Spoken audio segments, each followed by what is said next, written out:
And?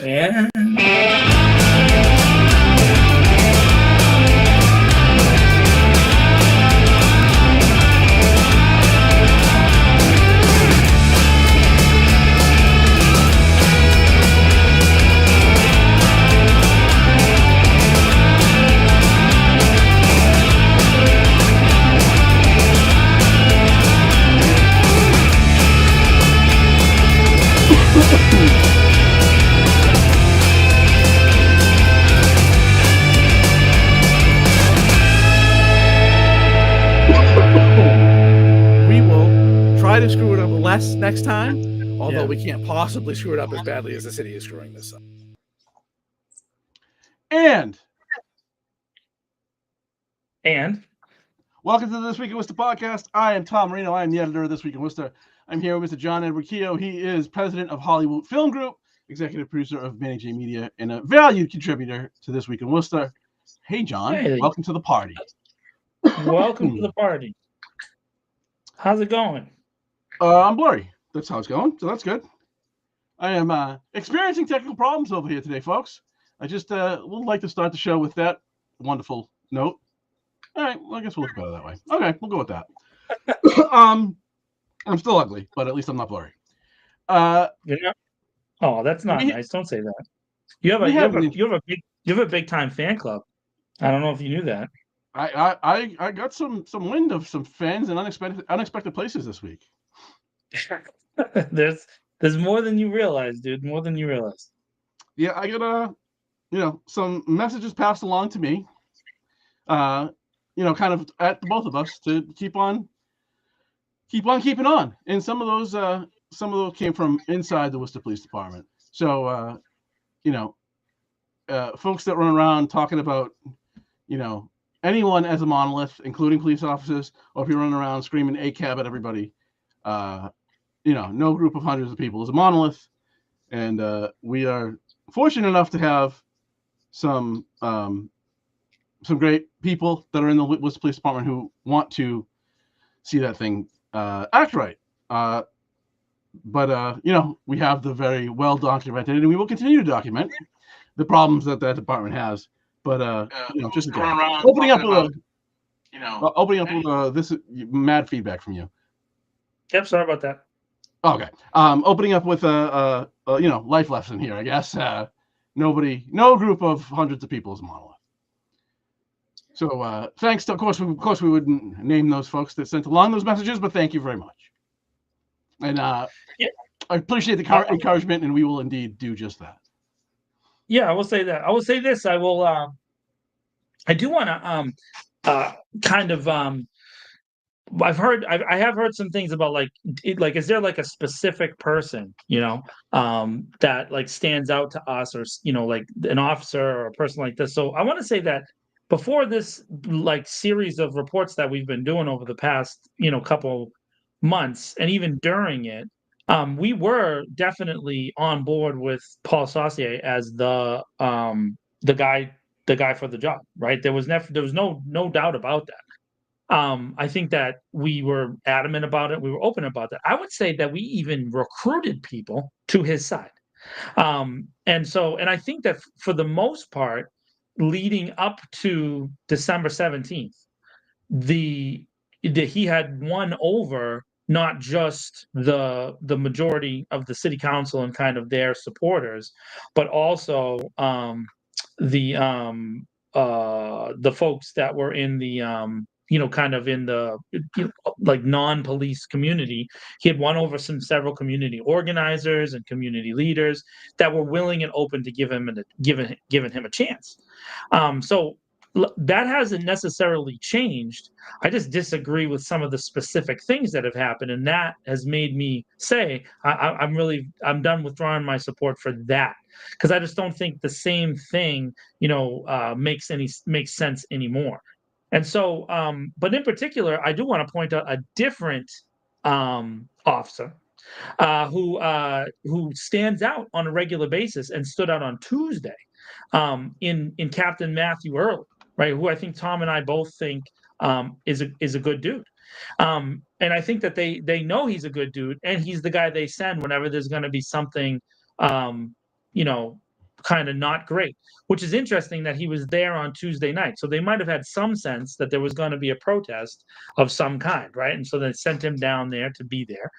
I don't know that anybody knew necessarily that they were going to go inside, right? And so I don't even know if they knew as as a group of organized protesters that they planned on going inside. I think that there was some sense of that being a spur of the moment thing. Sorry to counteract some of the narratives from our city councilors that it was like this planned, organized event.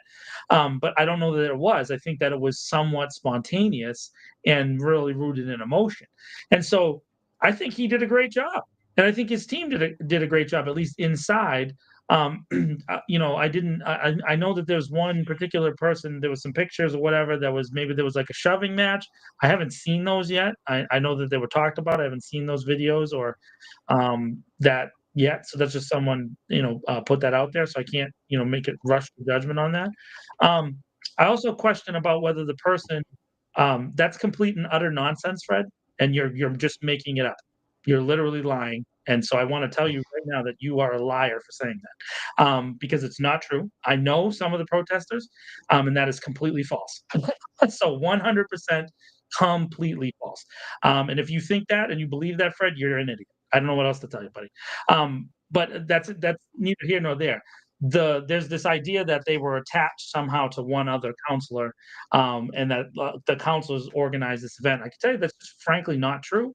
There are separate people who were intending to protest 3 weeks ago when they had shut the meeting down. So there was an intent to protest at some point that got shut down. I know a few of the organizers of the group, and they were doing this protest on the night of the council being open again, because if you remember, we had a shutdown meeting and then 3 finance meetings. So that's really why it landed on this day. There was no other particular plan.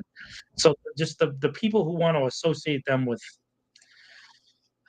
like this like grand scheme is just not right, Tom. It's just not right. Yeah. This whole thing there was that I did think the police kind of did okay on that night. Your opinion? yeah, no, I mean, I agree with on Captain Early. He seems to be the guy they send when they need a cool when they need a cool head to prevail. He seems like he's quite good at keeping his whereabouts, keeping his wits about him, and having substantive conversations with people, trying to de-escalate things, or at least not let things spiral into something worse than they need to be. So yeah, I've he was there on December 17th, not as part of officers in attendance, but I believe he was working with people on the floor of the council chamber. So yeah, I mean, it seems like he's the guy that that they send in when they need cooler heads to prevail, or hotter heads could spiral out of control. Overall, I feel the response, I didn't realize, because we were inside, I didn't realize kind of how massive the response was. They sent more than 20 vehicles to City Hall, which I don't know why, but nonetheless, maybe there's a reason. I don't know what that reason is, but I only saw, there was a bunch of officers in the hallway, but only a few that entered the chamber, and just kind of waited it out. Too bad the councilors couldn't have waited it out another 5 minutes, because those folks left about 5 minutes after they did, after some of the councilors left. And not only that, they left. I want to say this, contrary to popular belief and what you see on alternative pages here in Worcester, they were not rowdy. There was one person who got into maybe a little bit of a disagreement that was in the balcony, but an officer spoke with that person, and then that person and the officer were talking to each other afterwards, and there wasn't an arrest made.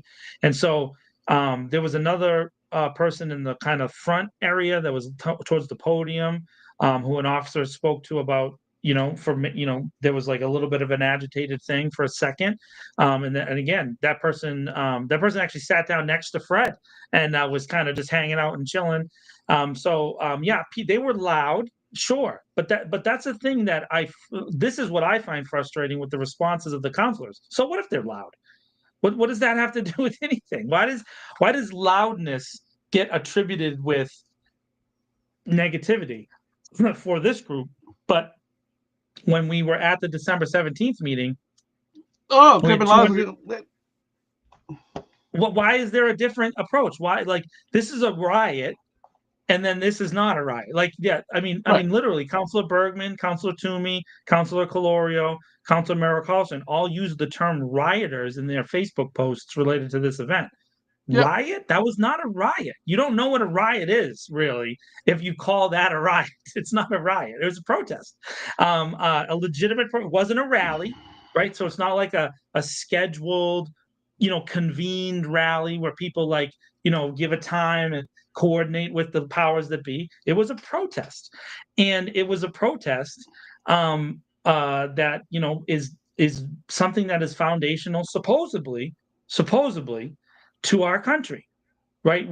This is how our country was formed. If we're relating the formation of our country to the people who lived here rebelling against the British, protests like this happened all the time then, and it led eventually to armed rebellion.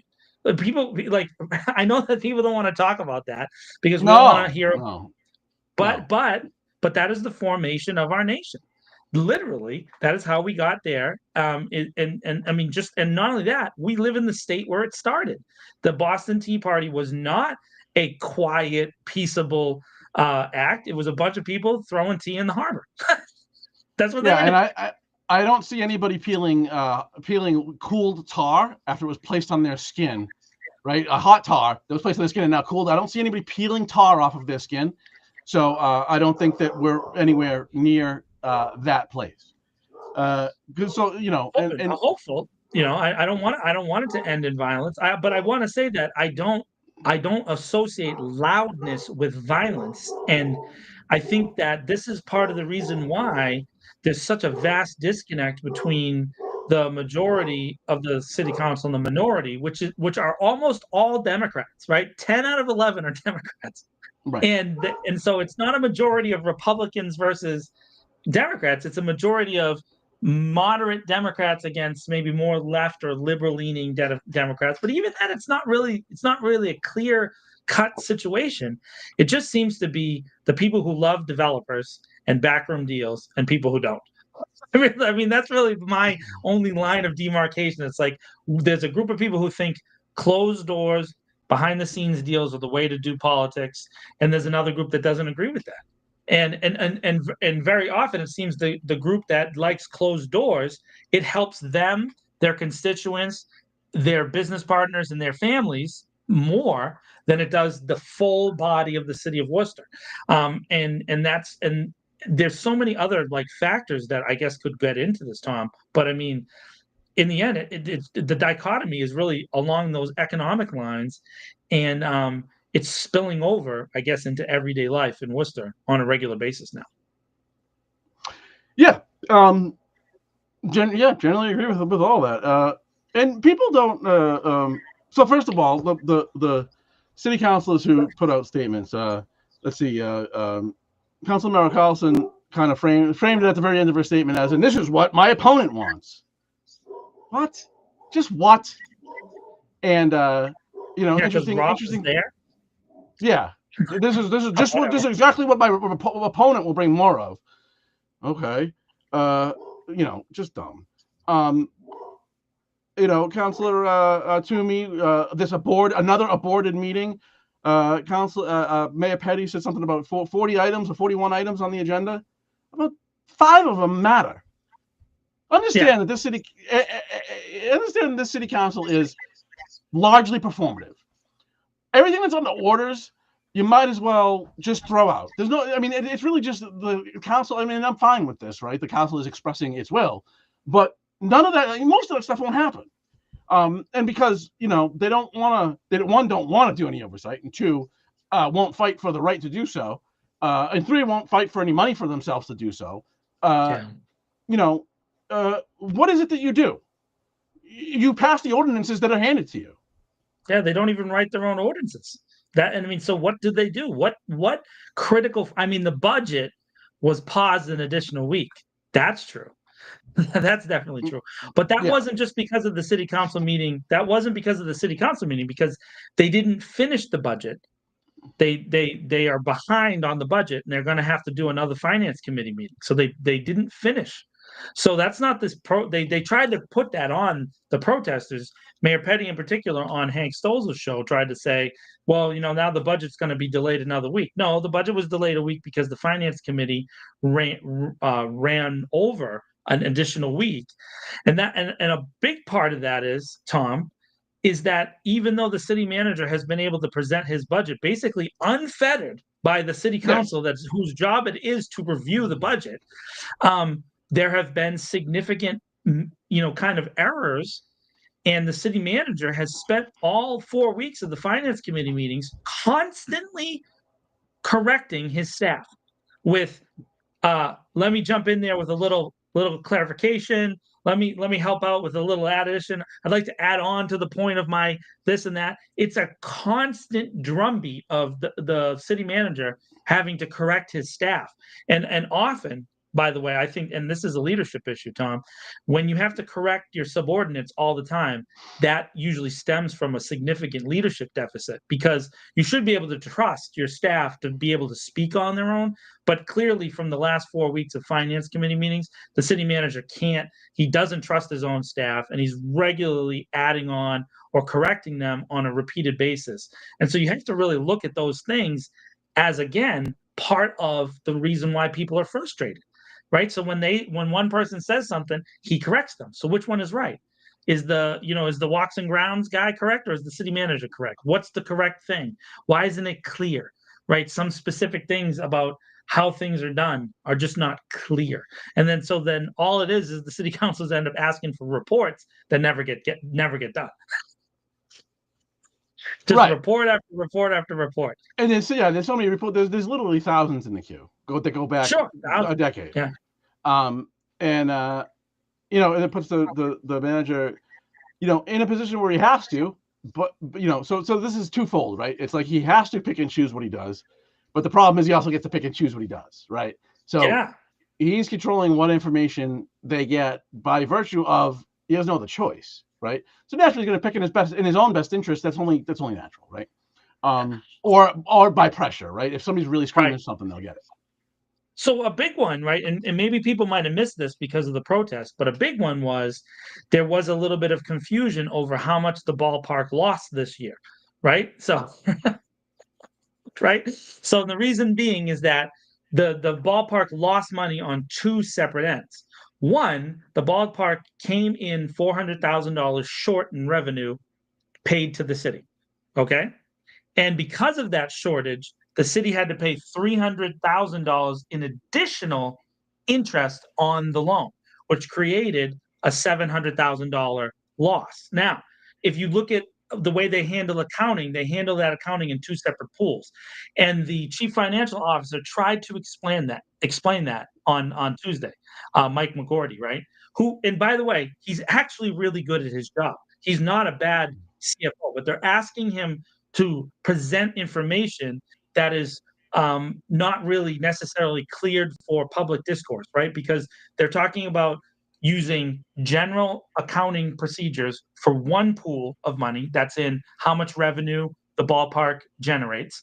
And then they're using FIFO, first in, first out accounting, for how much the city has to pay in interest on the loan. So it creates a difference in understanding about how that is when you have first in, first out versus generally accepted accounting procedures, right? GAAP versus FIFO. And so now, if you don't, I happen to have a minor in accounting, and then of course my the CEO of my company, Hollywood Film Group, is Leanne. She has a degree in math and does works in accounting, does a lot of the books for us. So those are some things that she'll often point out to me, is the difference between handling accounting with first come first serve versus handling accounting with priorities, right? So what's the priority versus what's not, right? So the city manager has done a poor job, and not just him, but Ed Augustus before him, in explaining the revenue situation to the people. And the reason, Tom, is because every single minor league ballpark in the last 75 years has lost money for the municipality that helped to finance it. It's never, ever, ever, ever, not once has a municipality made money. Yet the city of Worcester sold this ballpark to the city. And I'm not against Polar Park. I'm not saying I'm against it. But they sold it on the concept that the city would make money on the loan, not just on the district, not just on the other buildings that are being built up around it, but on the ballpark itself. And this week in Worcester, Tom has covered this for years now. That is not possible. It's not. It's never going to be possible. They took out a loan in one period of time, and they're paying back a loan 30 years later. It's never going to be exactly what they said it was. You can't predict the future, and so they really made a mistake on that. And so then on Tuesday, that was tried to explain, but people missed it because of what ended up happening afterwards. Yeah, and I mean, so bottom line is, on the low end, they're now down over $1 million. 700 last year, 400 this year. Yeah, right. So we're down 1.1 million, and this goes back to the projections from remember the city at Augustus and then Mayor Petty. Their job was to promote it, right, and tell us how we were going to be making money back, immediately, right? And so they've just done a poor job of explaining that. I'm not against having a ballpark downtown. I do also remember what was there, and it was not a pretty place. I do like the fact that some of the spaces down there are getting activated. I recognize that it has definitely affected the neighborhood, and but I would say some of the businesses that have failed, I don't think that they were supported by the city to begin with, because I think parking in particular hurts those businesses even more than the ballpark, because making people pay for parking that want to go into like a small store on the corner on Green Street, it makes zero sense. I get it that some people stay down there for hours and hours and hours, but they've destroyed those businesses with the paid parking. They've ruined it. And there should be residents parking. There's a whole bunch of different ways they can do it. We've talked this over, but the show will go on for 17 hours if Tom and I were start to go over how they've screwed up the parking. Speaking of which, they spent all of the revenue from last year's parking paying off Mr. Cosenza's lawsuit. So they're in the hole on the parking fees anyway, so it doesn't matter. I'm sorry, it's not really funny, but it really is hilarious that they gave out more money in a lawsuit payment than they brought in from the park. Like nothing about this city triggers me more than that. I can't today. I just can't today. What they did was so terrible. We couldn't possibly have trained them to do that. It's all their fault. We're going to keep them employed. It blows my mind. Yeah. And then this goes to the heart of the reporting that we've done. And I heard on Hank Stolz's show when Tony Economou and Guillermo Creamer, and I forget who was the third person. It was Randy Feldman. Oh, Randy Feldman. Were on Hank's show on Tuesday, and they talked about your credibility, right? And Randy actually watched our show. Which, by the way, thank you for watching the show, Randy. And I hope that Tom and I support you when we hear you on the radio with Hank and in the places that you post things. I think the local and in the Human Rights Commission. In the Human Rights Commission too. And Randy, brought up the point about how deep we went into the reporting on this. People don't realize that often stories are reported with single sources all the time. It's constant. It's a constant thing. And if you go on to like the national news sites, if you go into even the New York Times, as they call her, the gray lady, the standard bearer for all news publications supposedly in the world, the paper of record, as they refer to themselves as, they have single source reporting all the time. What happens with single source reporting is then you have to go back and correct it constantly if there's an additional source, right? That's just the way it is. And so when you do it that way as a small publication like This Week in Worcester, which is literally Tom and I, and we're trying to get more people. We've had some guest columnists the last 2 weeks. We're trying to build up the staff. We're working on a sports person and a couple other people, maybe some interns, jumping in to help out. But having a small paper like ours, we have to go above and beyond because Tom has as an editor, has this commitment to journalistic credibility, and so that means we have to confirm things with multiple sources. So the story that we wrote on the police, and the stories that we wrote before on the Department of Justice, the stories that we wrote right before on the cable thing, the stories that we wrote on the real estate thing, we have been confirming sources left and right for literally years, folks. And so we're using multiple sources, and yet we're getting that pushback from the city and from the city administration, and they don't do the same thing to the Telegram and Gazette, which goes to show you that there is a media deficit in the city, and definitely like a power vacuum between the two of us, right? Like how we're viewed versus how they're viewed. And yet, again, since then, all that you've gotten is confirming things. Thanks, Freddie. Well, you want to write a column, Freddie? We can start adding Fred Nathan byline to the website, Tom. I think that might be a hit. He needs his own show. The Freddie Nathan Show was brought to you by This Week in Worcester. I just want to, and I don't, we talked about that mostly for, I think, all of the show, if not most of it last week. I don't know if I said this last week, and I just want to be clear. I don't even mind them pushing back. I don't mind them throwing doubt in their story. But they use the L word, and all I got to say about that is okay.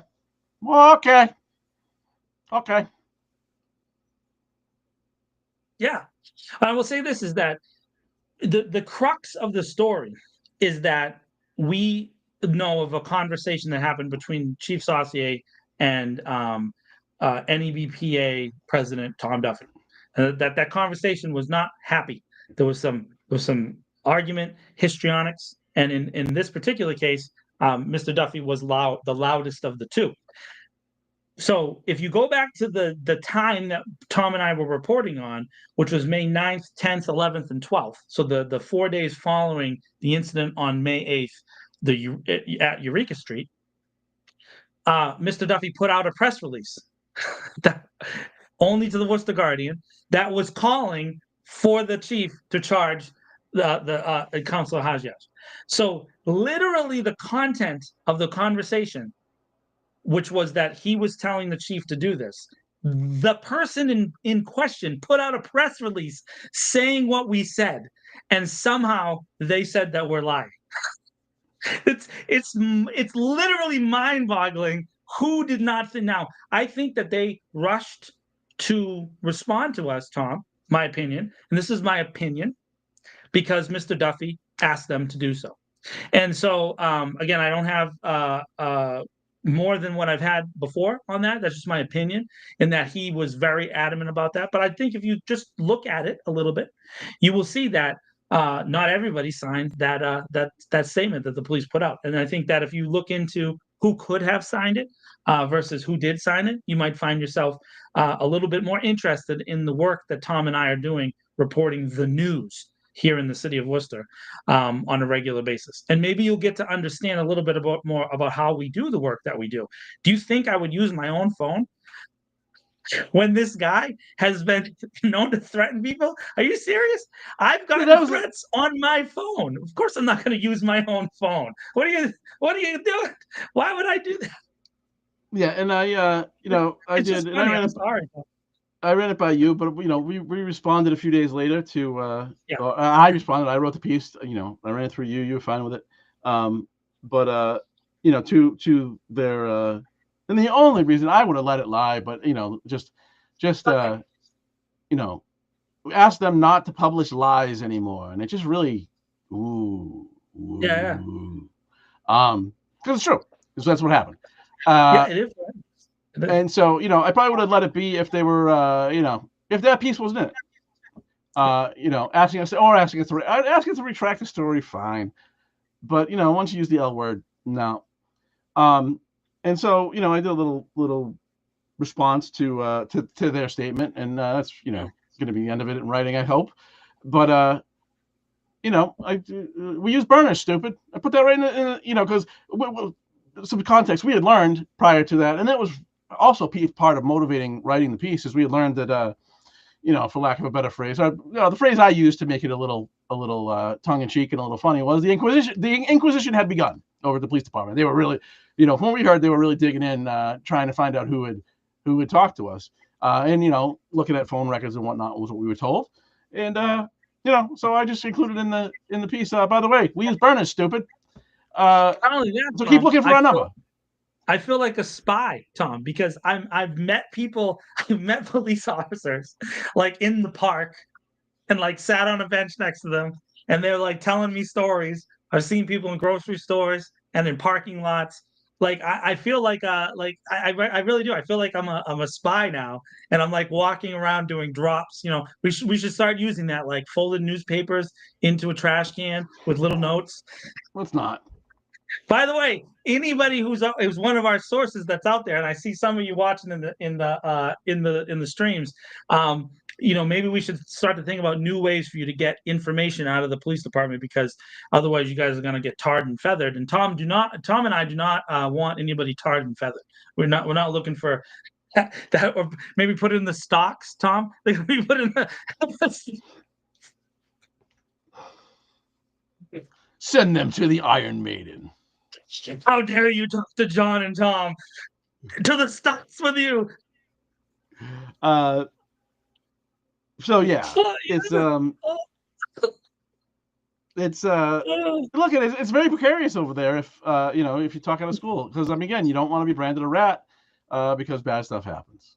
Harassment guaranteed, violence is a possibility. It's not good. It's not good. So be appreciative that there are people that are talking to us and others over there who are concerned. Yeah, so since this started happening, Tom and I have had a bunch of stories come our way. A bunch. Some are insane, and we are doing the diligent work to try to confirm them. And we're not just releasing them willy-nilly, because some of them are literally insane and just devastating for the city of Worcester that this kind of stuff is going on. But I think, well, if it is, that we always face the possibilities that there's being traps laid. Yeah. And by the way, we've gotten stories before where Tom and I said no because we thought we were being fed bullshit from people, by the way, that also have sourced out good on other things. And so I think that sometimes people, I think that there's a chance, I'll even say this out loud, right? So people understand journalism. I believe that probably at least one of my sources has been intentionally giving me good stuff, hoping eventually to set Tom and I up. I'm 100% convinced of that. Now that's super paranoid, right? But if you look at the history of newspaper reporting, that's literally what happens. It happens in sports reporting. One of the all the time people are fed these stories, and then every once in a while a team, an organization sends out something false, hoping that gets out and then they can influence the general narrative, right? The difference is that Tom and I really do talk about that. We do not go to press without having it. And so when we have it, we got it. If we don't, and there's a story right now that I really, really, really, really, really, really, really, really want to write right this minute. I want to write them right this minute, and Tom and I have not yet because we don't have them confirmed. And there are some, but I want to, but I don't, because that's not how to do it. You gotta be honest and upfront. So, question from the Freddie Nathan. Freddie from there. So I did not speak on Tuesday and hadn't planned to. I simply showed up to show my face and show I wasn't afraid. Was really the total motivation for showing up there on Tuesday. Not knowing that was going to happen. And I don't know if people would be allowed to. I guess it's really up to the mayor. It is technically the same meeting because they never even adjourned that meeting. So meeting's still going on, apparently. So I'm not sure, honestly. I guess that'll be up to the mayor. Yeah. And then I saw that question online. People like going back and forth. They didn't vote, so it's technically not adjourned. You don't need a vote to stop the meeting, right? You don't need that just to end the meet to stop. The mayor can technically stop it. Just at any point, the chair has the power to stop the meeting, but the meeting then continues on paper until the following meeting, and then eventually they would have a vote to adjourn it. But they don't need to have a voice vote out loud to end a meeting in a situation like that.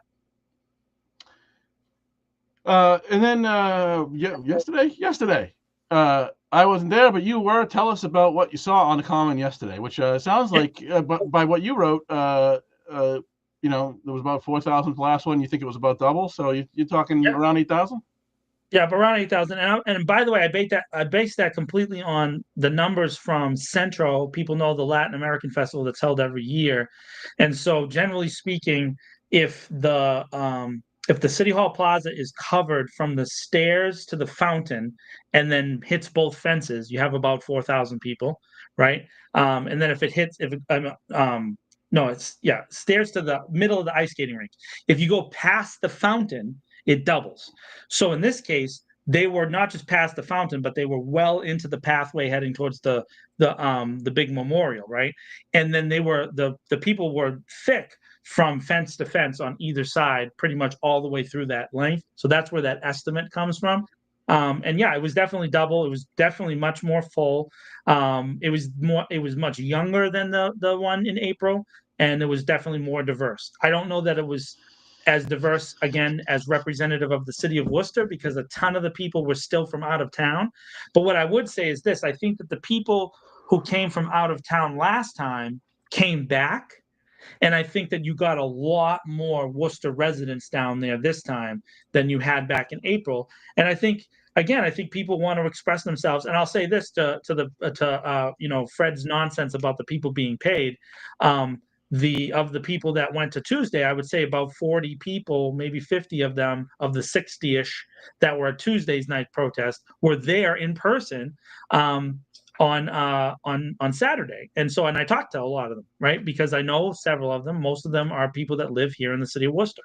And so they were there and close by. And then there was a lot of folks there. I didn't get to talk to everybody, but I could see you. I saw a lot of the regulars that go to city council, a lot of the folks that are trying to run for office. It wasn't as prominently a Worcester officials speaking at this rally this time. And I think that was partially because this was more of a national rally, even more than the one in April.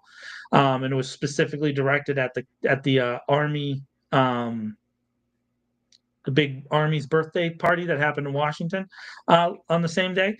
And so there was a lot of that. And this particular rally was called No King's Day. So kind of referring to President Trump, seemingly referring to himself as King of America. And so there's definitely that pushback. There was a lot of veterans present. I saw a lot of veterans present, a lot of people wearing their medals and stuff, and a lot of especially Marines, a lot of ex-Marines and retired military folks were at the rally on Saturday, and were in solidarity. There was also a few Republicans that are local to Worcester that were there. So there was definitely some crossing of lines.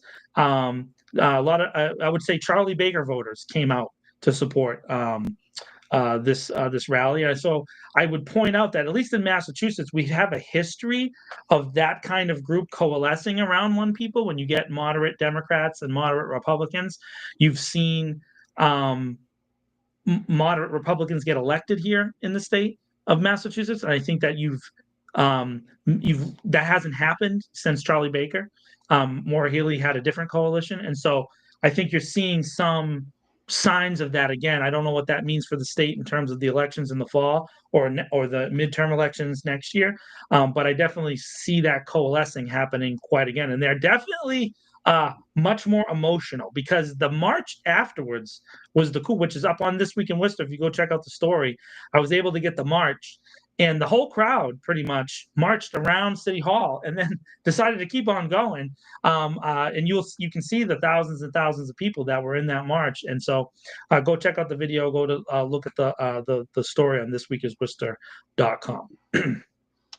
Yeah, and just, I mean, more so related to the protest inside City Hall, but that too, protest in general, I guess. This is a necessary part of the process of change. There's two real components here. right? In a very broad sense, it's much, of course, it's much more complicated than this, but in a broad sense, you have, so-called radicals that are protesting. And if you've never heard of the Overton window, it is a phrase that is like the window of acceptable, where it's acceptable to debate issues, right? And like protest helps shift that. So then like inside of the window becomes new issues that were previously outside, right? I mean, the easiest example is Occupy from years ago. There was a study before it was even over, I think, or maybe it was shortly after it kind of had been all broken up, that the increase in the use of the phrase income inequality in media had increased thousands of percent. It literally changed the narrative of income distribution and what that means in America, and that narrative needs to change to get to a place where it can be changed. The issue can be changed. Like first we got to talk about it, and that leads to doing something about it eventually, right? And so, there is like people on the front lines of, trying to change those conversations through protest. And sometimes that's to inconvenience you. Yep, that happens. Because it's trying to get you to wake up that this is a real problem. These things aren't going to stop until we do something about the problem instead of continuing to ignore it, right? And then there's, people that are either in government or their activism is aimed at government specifically, trying to force change on the front lines of government, right? At the kind of at the point of decision making. But that point of decision making can't happen without there being a public narrative that shifts into, kind of taking up the issue of whatever the issue might be. So, it's not it's very rare that somebody says from, this issue isn't being talked about and we want to change it, into it being changed, that's like orchestrated. It's not. Yeah. It's an organic thing. It's partially organic, at least. Yes, there's a lot of organizing and planning and strategery. I couldn't even say it wrong. And strategizing to get to the ultimate goal, but that happens in shorter bursts. It's not like here's the thing nobody's talking about, and here's our plan to get to it changing. It's just not how it works. Just not how it works.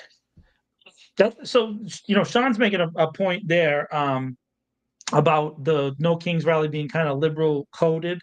So like, they're from a more traditional organizational perspective, kind of using their platform to kind of critique people who are pushing it with the more what maybe moderates are feeling uncomfortable about, right? So you feel uncomfortable with the person screaming versus you feel okay with the person holding the Donald Trump Pokemon on the stick, right? So like that's cool, but the other thing's not as cool. And that's not untrue. I would say that there's definitely some merging happening of the thing. So there's a convenient, bedfellows kind of thing starting to happen. But I think that what you really are beginning to see is that young people in their 20s and 30s are starting to figure out where they want to be at. I noticed a phrase that is starting to happen, which is similar to Tom's argument about the Occupy movement. And there's a phrase, Peter Doocy, who is the chief White House correspondent for Fox News, he used this phrase in a question to the White House, the spokeslady, Carolyn Levitt, the other day. And this phrase, I haven't really heard this from conservatives, but he asked her a question. It was on either Tuesday or Wednesday, but you can go back and watch it. And basically the question he asks is, does President Trump know about the numbers of criminal illegal aliens versus undocumented non-criminals? That phrase, undocumented non-criminals, is a new thing for conservatives. That's a brand new phrase. And I think that that's happening because there are moderates within the Republican Party that are part of President Trump's coalition that are becoming uncomfortable with the militarization of ICE and the militarization of the Trump presidency. That makes traditional Republicans uncomfortable. The same Republicans who, when Joe Biden used National Guard troops, would have complained back then, right?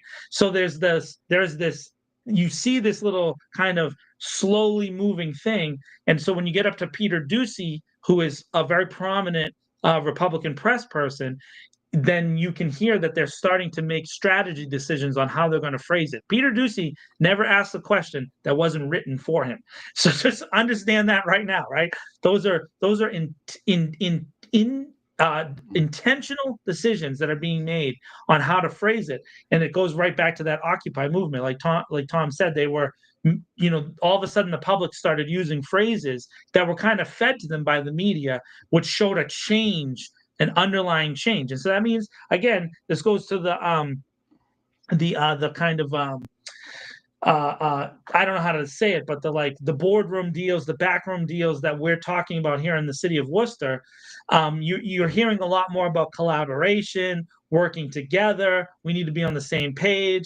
Back to regularly scheduled programming. You're hearing all these things in the kind of the local political thing because they don't want to be associated with this national stuff, especially as the election approaches. And so what Tom is saying, what your thesis is correct. They're going to start to feed us little phrases, and that's sometimes can be used to kind of catch you into a movement that then leaves you maybe feeling like it didn't happen the way you did, which is where a lot of kind of left-leaning Democrats felt about the Obama administration, right? They thought that he was going to be an agent of change. They thought that a lot of things that he had said on the campaign trail could have led to different things. You got a lot of libertarians voted for him in that first election, and that didn't happen necessarily. It was very Democratic, kind of liberal, issue coded. And so having those things happen live right in front of us now, when we can watch and pay attention to it, I think it's important for us to parse those differences at the local level. Yeah, and we're going to talk about kind of media manipulation a little bit in a second, but that happens both ways. Does the media kind of feed the public things for whatever reason, wherever they originated for? Sure. But sometimes those ideas are originated from the street, the street, a la Occupy, right? I mean, that was, nobody even understood it when it started, and by the end it had changed, the whole narrative. Even though, the press focused on how disorganized and its approach to decentralism and whatnot. Focused on things it didn't understand inside of what was going on. But in the end, when the encampments were over, what were we talking about? We were talking about income inequality, and that led, directly to the Bernie thing, which, didn't get to the finish line, but brought new people into politics, right? And so these are, just some of the building blocks that lead to kind of a shift in the political alignment. Right. If you look at the Worcester thing, so I mean, some of the things that we've talked about, realistically, if 5,000 new voters vote in this upcoming local election, everything changes. It's really that small of a number. 5,000 votes will change the city of Worcester's history for decades to come. Because not only, and I'm not saying that the new 5,000 voters will all vote in one direction. What I'm saying is if the 5,000 voters just vote, right, then the current sitting politicians will have to see that some of the things that have happened during this term have activated new voters. And so then that's something that changes political calculations. They're like, hey, why all of a sudden there's 5,000 new voters, and those voters are new. New voters are often not settled in who they're going to vote for until 2 or 3 cycles later, right? So that's that kind of normal process of people's voting patterns. They vote. Maybe they're not like you and I, where maybe I don't necessarily vote the same way every election because I don't always vote on party lines, right? I kind of vote depending on who I think is the best candidate. And so what we're doing at This Week in Worcester, and I think a lot of people are trying to do, is educate voters to learn how the logic that they're presenting is sometimes flawed and sometimes good, and then make those decisions on your own. Like, I don't want you to vote because I vote one way. I want you to vote because you've made the thought you're on your own. And the only thing I'm trying to do is help you think through those things, if that makes sense. Right? Yeah, and there's kind of a narrative emerging. I think it's really, Hank Stoltz has been saying it for a bit, who's a great guy, I consider a friend, has me on every Wednesday. I do his TV show from time to time as well. Just put that out there that, he's good to me. I like the guy for disclosure purposes. But he's been saying he thinks that this is going to be the stop the insanity election, and that moderates are gonna roll. And I'm not. It's possible. I'm just not so sure. I'm not sure if that would really motivate new voters in a municipal election, or if it's people that are really pissed off that will be motivated to vote. He could be right. I'm just not so sure. And it seems like it's kind of a narrative that's he's the first I heard say it, but it seems like others are kind of leaning that way, some version of that as well. And I'm just not sure that it's so clear cut. I think Hank is anticipating that people might look past certain things, and I just don't know that they will. And I think one of those things, and I'm not even talking about the police stuff, I think that what he's thinking about is missing certain things that have been burning for a long time and have never really come all the way out. Like, for example, the Charter Spectrum cable deal, which hasn't been resolved yet. And I don't know if, and this is all due respect to Hank, I don't know if he knows how angry people are about Charter Spectrum. And I have evidence to prove it. The evidence being that in 2000, when this initial version of this deal was kind of coalesced, that has led to 25 years of kind of the same thing. There was 20,000 plus households in the city of Worcester that all had Charter Spectrum, and that has dropped down below 10,000 now at this point. Households. That's not actual subscribers. The subscription number, if I get into it, but just easier to deal with it. But more than half of the households that used to subscribe to Charter Spectrum no longer exist in 25 years. That's and here's the really important point about that. There is no competition in the 25-year period. So they haven't lost subscribers to another company. They've just lost customers to a different technology. That's a completely different thing entirely. And people don't realize that that's been happening. And so I think people have been voting already with their pocketbooks. But there is a really significant issue in related to voting, and that's related to the senior citizens who have been affected dramatically by the fact that Charter Spectrum has stolen money for them for that period of time.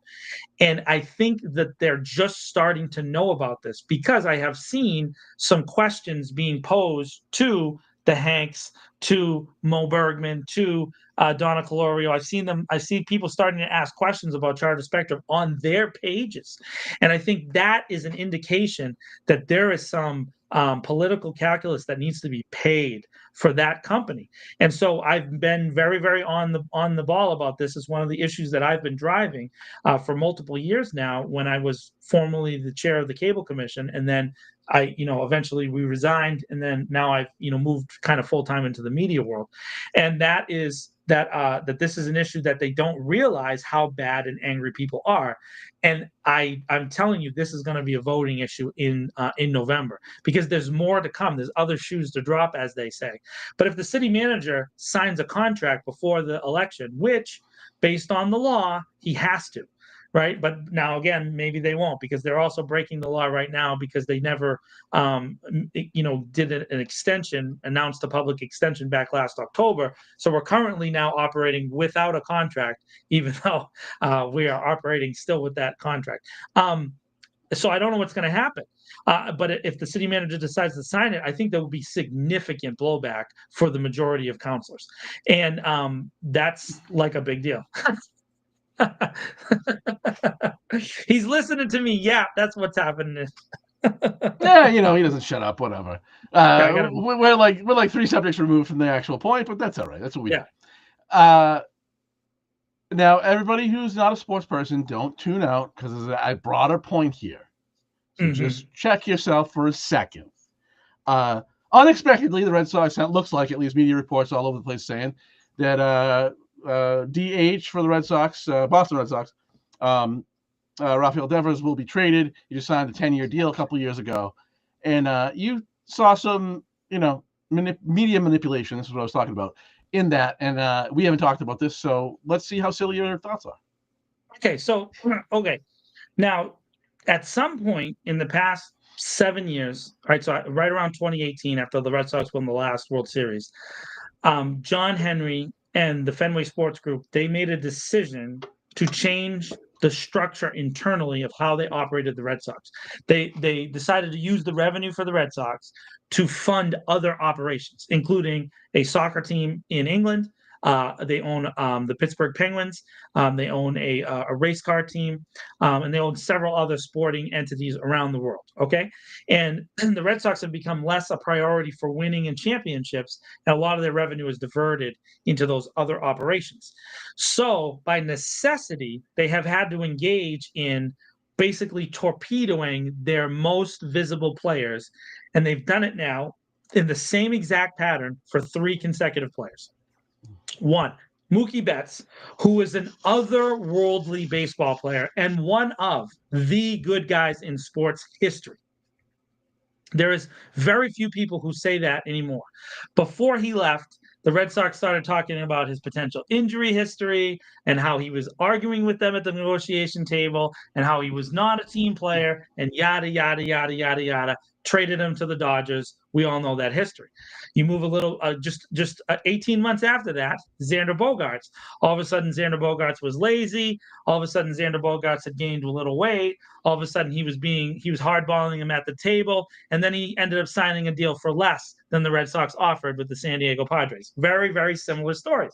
So, up until September of last year, Rafael Devers was presented by the Red Sox as the guy. The guy. We are all in on Rafi Devers. We chose him among the 3. We stuck with Rafi. We gave him the big deal. He's our big time bat. He's our answer to Aaron Judge. He's the Yankee killer. And you can go back and watch John Henry, the Fenway Sports Group people, Chaim Bloom, the general manager at the time, the current general manager, Craig Breslow, Alex Cora, regularly saying this stuff about Rafael Devers all the time.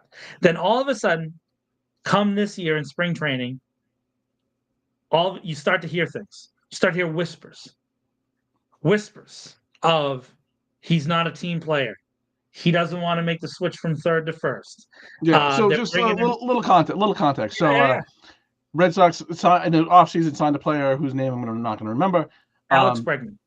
Alex Bregman, who's a much better fielder than Devers. I mean, he can hit, but he's a much better fielder. So then it's what do we do with Devers, right? His position is third base, and he's not a very good fielding third baseman. He is not. He's kind of bad. And so first he objected to moving out of third base. They put him at DH, and then now Bregman's hurt for the season, I think. And so they're like, hey, can you go back to third? And he was like, nah, I'm not doing that. And so bye-bye is the gist of the story. No, but so the real reason they traded him is because it was an abject salary dump. The San Francisco Giants took on his entire $250 million salary. So it's a salary dump. Yeah, it was 10 years, 250. So he's 2 years in, and they're taking the whole thing, which is rare for a team to take on that much money in a trade. And there's a reason why it's rare. If you go look at the players, all 4 players that are currently associated with this trade have injury histories. So the Red Sox are taking on injury history players in exchange for the Giants getting that whole salary. By the way, that salary that Devers has is actually is significantly lower for kind of a middle of the order, 40 home run, 35, 40 home run guy. It's actually low compared to some of the other salaries that are out there right now. You got Ohtani and Judge and Betts all making 40 and 50, even 60 million a year. Say again? He's not at that level though. No, I'm not saying he is, but he was playing that role here very much for the most of the season. And at the same time, they had a very convenient start this year where for the first 10 games of the season, Rafael Devers was absolute hot trash. He was. Could not make contact. It was horrible. He was terrible. But basically, since the 10th game in, he's been one of the hottest players in baseball and has brought all his stats up and all that other stuff. So the reason I'm pointing this out, by the way, the Red Sox, I am against this trade because I don't think they got enough back for him. But I also have accepted a long time ago about the business of sports, and you can't keep your binkies and the people that you love. You're gonna lose all the ones that you love. So sports doesn't matter. But I will say that they are playing a game with the fans of the Red Sox. They literally just swept the Yankees today. So they beat the Yankees 3 games in a row, and they decided to execute this trade a month before the trading deadline after Devers had one of the best series of the year, right? So he's a Yankee killer. He destroyed them. top of his game, height of his value. They trade him, but they trade him for nothing. And so my point is this: I'm not everything that Tom said about him being not a great third baseman. True. Everything about him not wanting to play for those positions, also true. But the way the Red Sox introduce that information to the fans is through the media. So they use the media to manipulate the fan base to get enough fans to kind of not like this guy, even though it's a much more complicated situation than it seems. Because Bregman was signed April 17th. I mean, not April, so February 17th. So after spring training had begun, which is very rare in baseball that you sign a free agent that late in the game, unless, of course, he's a Scott Boras client, which Bregman is, and that's pretty normal, right? So baseball players signing that late is not normal. So up until the point that Bregman signed in spring training, Devers was playing third base. So it is definitely out of nowhere to him, right, that they did it. And of course, that's a common thing among this team, that players don't know what's going on until it's just kind of happening. So I would say that I'm not arguing that Rafael Devers is like a saint or something like that. But I will say that he's been treated very unfairly by the administration of the Red Sox. And I long ago gave up the idea that if a player got traded or signed another contract, that they were somehow an enemy, right? That's just silly nonsense. They took this guy and they ran him through, but they decided that the value that he provides for them on the field was worth less than that salary. And so now they got rid of the salary and they got these young pitchers back in exchange.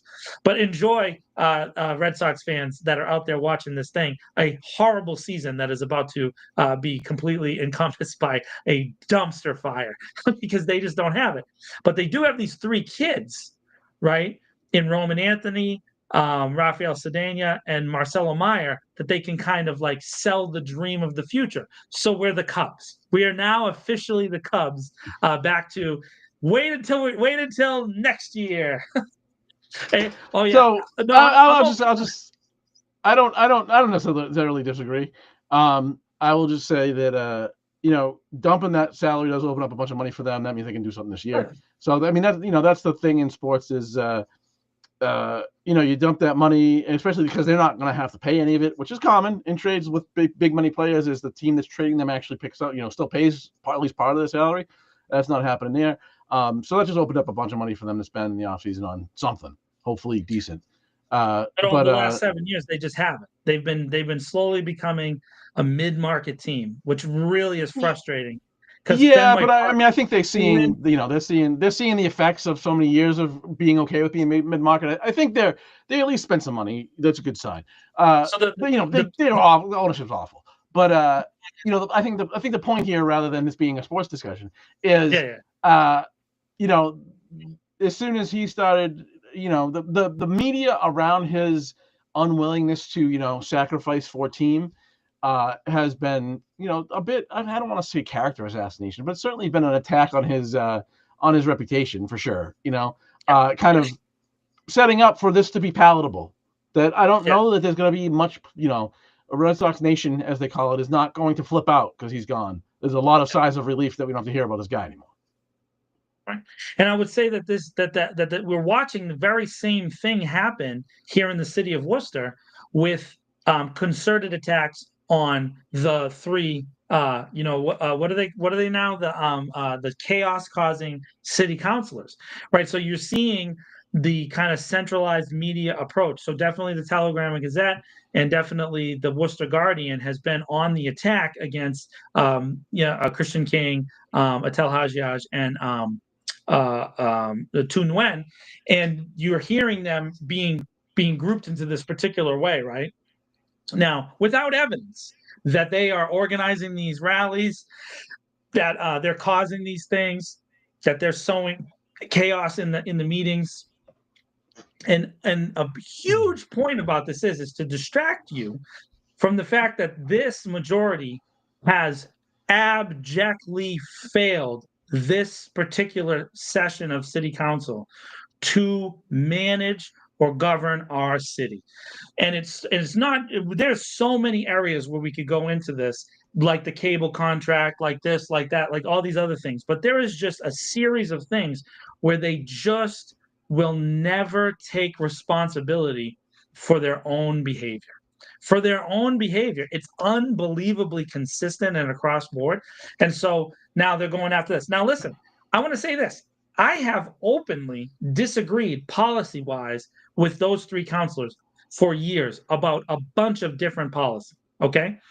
And so it's not to say that I would say support them or not, but it is totally unfair for people to use the media to manipulate public opinion about those folks and create this perception about them that makes attacking them more palatable, which is what happened with Devers. That's what happened with Devers. All of a sudden, he was not a good guy. He's a piece of garbage. It's easy for people to attack him. And on the internet, especially Facebook and Twitter and Instagram, all of a sudden it's a cesspool and they're going at him. They're calling him names. They're making fun of the family. It's crazy what happens in sports. The same thing happens in local politics. And if you don't believe me, go on to the guy who won't be named on our show. Go on to his thing and look at the cesspool that is. Go on to Red Metro. Go on to Seven Hills Political Exchange. Go on to even some of the other Worcester kind of related pages that aren't necessarily what we do at This Week in Worcester, and you will see the constant barrage of attacks, not only from the media, but from all these clone and bot accounts. And man, those accounts really seem to be connected with a lot of people. They really, really do. And so you find that very interesting kind of concerted effort.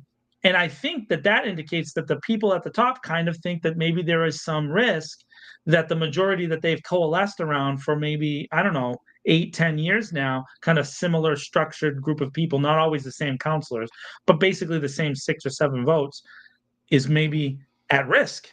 And if it's at risk, Tom, what's going to happen to the city of Worcester come November? Yeah. I mean, it's not, well, look, the majority of the council is driven by what the police unions say. I think that's pretty obvious. And what is we're such big fans of the leader of the patrolmen's union. What's he been doing? He's been out calling certain councils anti-police activists. There's no bigger anti-police activist than that guy. Now nobody could possibly shed more negative light on a police department than that guy, the guy who's saying it. So, but there's been a long history of going along to get along, and that's not the case anymore, at least with 2 councilors that are active. That's very threatening, and so they're trying to make them out to be, some sort of radical. Because if you ask, and understand what, at least in the police context, what radical means. It means asking any questions about the police department. If you ask anything, I ask a hard question at all, because they should just operate with total impunity. If they do it, it's legal. That's at least that individual's perspective quite clearly, because he gets to cut people loose from crime scenes and not have any consequences for it. And it's people like that who said at a city council meeting, that the DOJ was ignorant of Massachusetts law because we can arrest you, we can conduct an arrest for any reason. These are the same people that tell you must comply no matter what, and then deal with it afterward. Geez, does that mean when you should teach your daughters that if a police officer walks up to them and opens their fly, that they should just comply? That's what these people want. That's the level of unmitigated just fealty that they think that they deserve because they think they're kings. And that's not everybody at the police department at all. That's especially that individual. And then after, if you did teach your daughters that, and they did do that, and then they later went to City Hall and complained about it, guess who the first guy in line to scream at them that they're liars would be? So that's the type of piece of garbage this human being is. And people that think like that they just are kings of the universe and they are beyond reproach, but they've been conditioned by this majority of the city council to believe that because there's no consequences for anything they do. I couldn't agree with you more, Tommy. And I will say this, that one of the things that the people have been saying is that eventually there could be somebody who uses that to hurt or harm somebody. And the chief of police kind of hinted at that, right? That he said, well, there's people who are, impersonating police officers out there. Okay. All right. So let's stop right there. Let's pause on that. We said we saw that and we said, hey, that's a significant issue. If there's people impersonating police officers and they're doing bad things like sexual assault or harm, then we need to identify and recognize who a real police officer is. And then right after that, we had an incident on Eureka Street where we had people identifying as law enforcement agents but not identifying themselves. They were wearing uniforms. Literally this week, we had a guy in Minnesota who murdered 2 people and shot 2 more pretending to be a law enforcement officer. That is a crisis at another level for our nation that literally is going to put people in fear all the time every time they see someone with a badge and an identifying material. Now, let me stop for a minute. Stop and pause. For people who are black and brown, it's been that way for centuries. That's how they've had to live. So the whole conversation has been about that. People are afraid of the police. People are afraid of the government. And there's a group of people who have been feeling this way their whole entire lives. And so now, yeah, we happen to have 2 guys right now, and Tom and I, who happen to be very, very white presenting, right? And so when we say it, other people who look like us get upset with us. But we're saying, look, it's literally happening right in front of you. And you're just saying, no, it's not. It's called cognitive dissonance. You refuse to acknowledge that this is a possibility. And yet when we give you evidence, look at what's happened just in Minnesota. By the way, a very democratic state run by Democrats. Does it remind you of anywhere? Just like ours. So it very, very much could happen. By the way, the guy was on like similar committees, like he was on the Economic Development Committee, so similar to like the kind of Citizens Committee thing. So this guy was like a participant in local politics. So we know some folks in local politics right here in Worcester who say some things that are a little upsetting, right? So that's possible that those folks who kind of advocate for violence and advocate for, having counselors arrested and thrown in jail and their names should be destroyed. That person is now very much someone we should be watching and making sure, hey, does that guy have a gun? Is that guy dangerous? Because they're advocating for things that are very similar to what we just saw led to a murder. And so all the black and brown folks that I know have said is, hey, we've been dealing with this. We've been dealing with this all along. Can someone listen to us? And so when we ask for people to listen, we're radicalized now. So now Tom and I are radicals, right? And we're on the farthest fringes of society. And you know what? At this point, I'm happy to be a part of the radicals. I really am.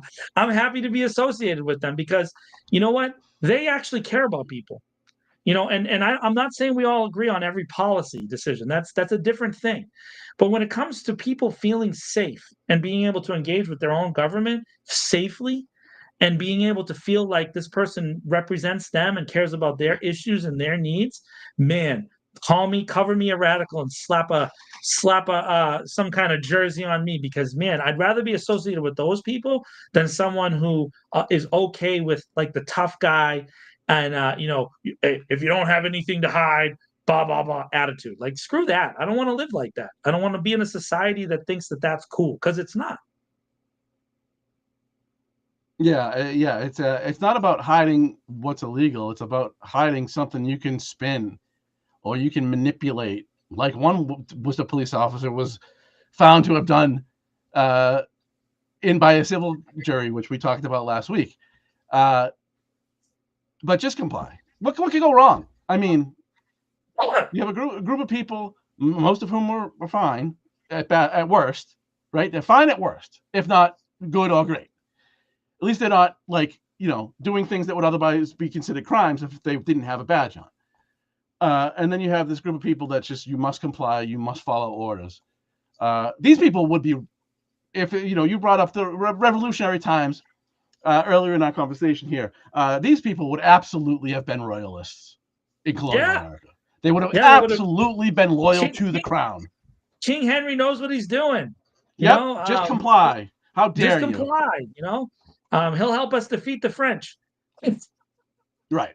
And they just replaced the narrative, Tom. It's the same thing, same exact thing as King Henry was preaching back then.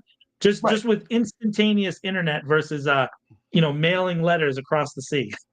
Right. It's the same thing though. And I just I might have mentioned this last week. I'm not sure that I did though.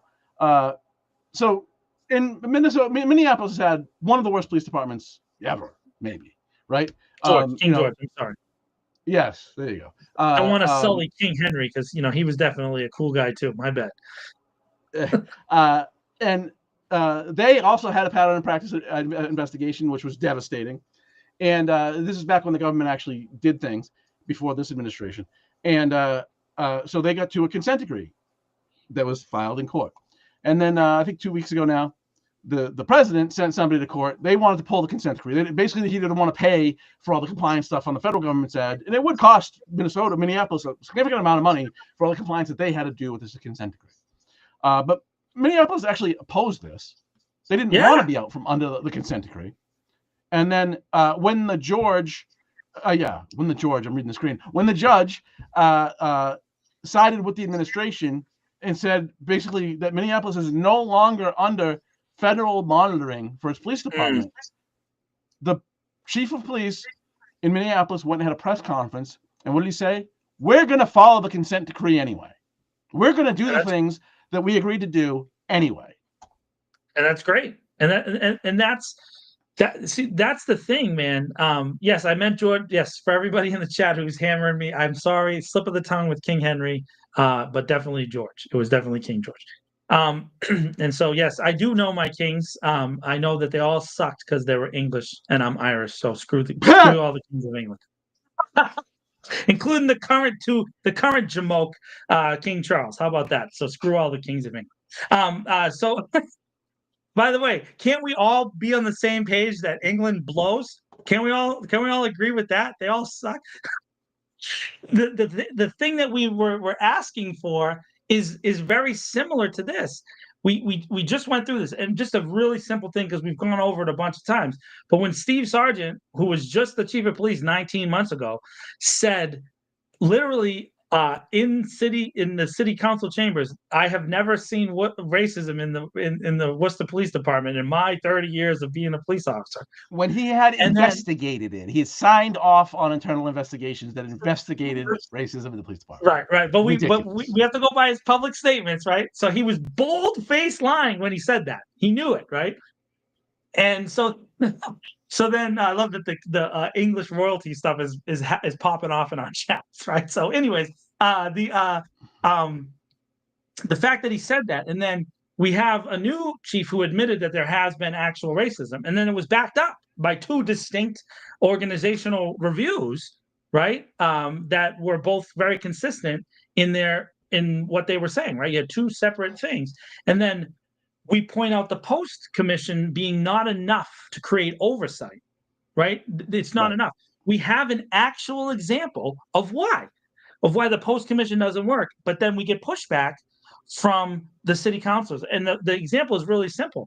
Kerry Hazelhurst admitted to lying. He admitted to lying. And that admission to the dishonesty by Kerry Hazelhurst was not found in the Post Commission review. It was not found by Bob's. By the Post didn't review that because it happened before that. It happened before, right? So not by Bob's. The oversight agency at the time that was at the time by, and perfect would be Councilor Bergman and Mayor Petty. At the time, they said Bob's was enough, right? And Bob's didn't find him doing anything wrong. And why was that? Because his partner's ex-partner was the one reviewing. And all Tom and I have pointed out is that that's not a good thing. You shouldn't be having that kind of conflict of interest in internal review. You need to have an independent person or an independent group that has the ability to just fact find, not accusations. We're not even saying that. It's just like, here are the facts. This is what we found. Right. And then we give it to the city council, and then the chief of police and the city council work together to figure out what to do. That's all we've asked for. And that request has made us radicals. Yep. It's hilarious. And it's funny. And I think it's actually what is radical is the total disinterest from the city manager and from the majority of the city council to do anything to make sure that this doesn't happen again. They just, oh, that won't happen again. They just wish it into existence.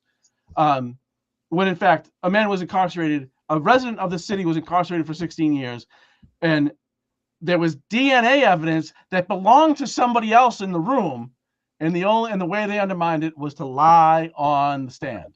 And there's nobody's even interested in addressing this. Oh, we settled, you know, all the spokespeople for the city manager will say is, or not all they'll say, because I've asked some questions about this. I got the agreement, whatever. But I think he replied to me twice, and on both replies were the city accepts no responsibility, or something to that effect. You know, some legalized language that basically says we're not accepting any responsibility for any of this. So then that's the problem. That's the problem. Yeah, that's the big issue. Now, Tom, that officer, we have an officer who's at the sergeant level. Okay. And by the way, is eligible to be promoted to lieutenant on the civil service rankings. Okay. This person is still working for the city of Worcester, Kerry Hazelhurst. That is the person's name. Kerry Hazelhurst lied to put a person in jail for 15 years. There is no amount of money on earth that can fix that you were in prison for 15 years. Nothing will do. There's nothing, no amount of money.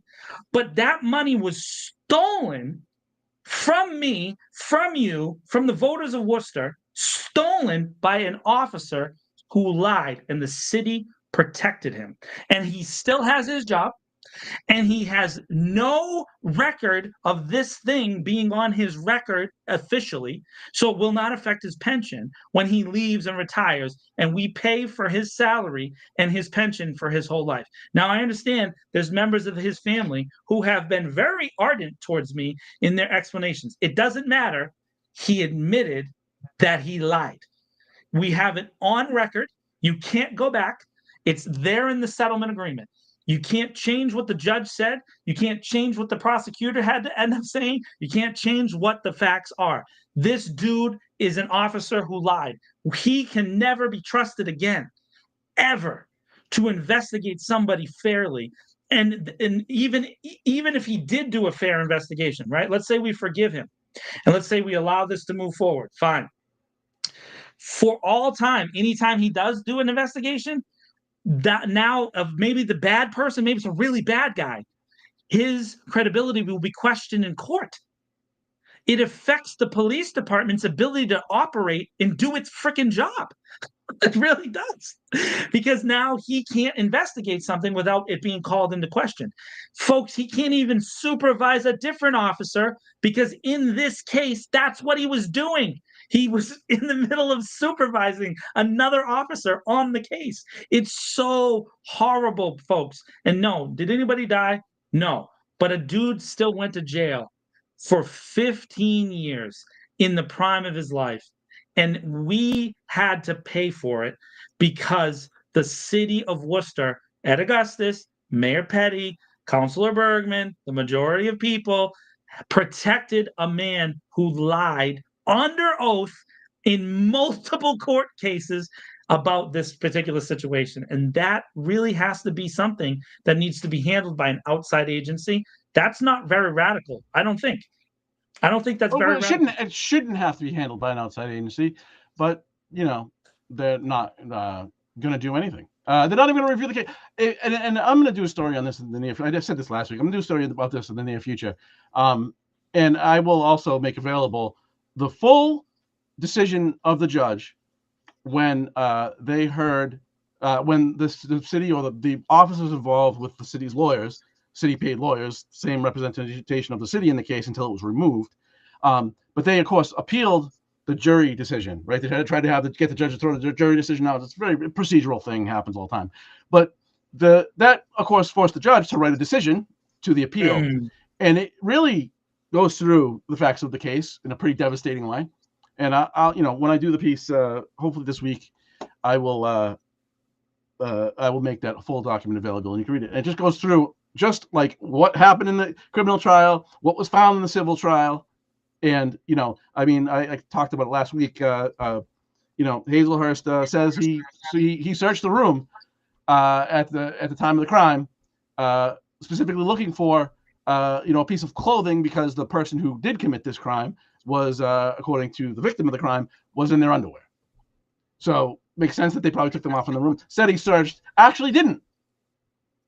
But then testified in court during the criminal trial that he did. So those shorts couldn't have been there, right? This is how they undermine the value of the shorts. Is, well, they couldn't have been there at the time of the crime because I looked. I didn't find them, but he didn't. And by the way, hey Tom, I have a question. Did they eventually find out the guy who committed the crime? No. So now, on top of all of this, we have a victim who had to go through the trial for a significant crime, not just a little crime, a significant crime, an assault of their dignity, of their person.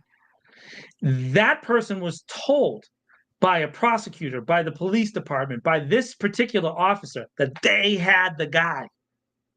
They had the guy. And it turned out all along that they were just lazy and didn't do the work and decided that they were going to pin it on the guy who was the easiest guy and the closest guy to pin it on. Now, this goes back to the same argument that we've been making. The black and brown folks of Worcester, they have been saying with united voices for decades, this is what happens to us. This is what happens to us. Please pay attention. This is what happens to us. And that's what we're saying with all of these things. This is not an isolated incident. This one only happened because one guy decided to fight and fight and fight and fight and fight and fight and fight, and eventually got a good enough attorney who fought with him. Realistically, that's what happened with this guy, and good for him for staying the course. And by the way, that guy had it rough in prison. Rough. He had it rough in there because of what he was accused of.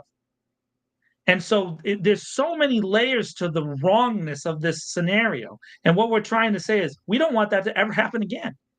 It's not enough to say it's like a cost of doing business. It's like, well, as a cost of expanding Worcester's tax base, and as a cost of bringing the developers in a certain way, and as a cost of kind of keeping the power base the way it is, every once in a while, someone's going to go to jail that didn't deserve to go to jail. No. No, it shouldn't be like that. It shouldn't be like that. We should be for transparency, accountability, and we should never put a person in prison who doesn't belong there. Never, not once.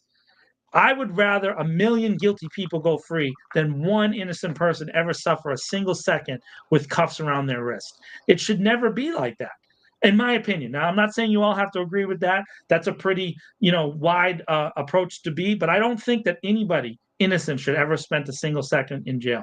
If they're guilty, like I was when I was a kid, I deserve to go to jail. And I served my time, and I definitely deserved it. I have no problem admitting that.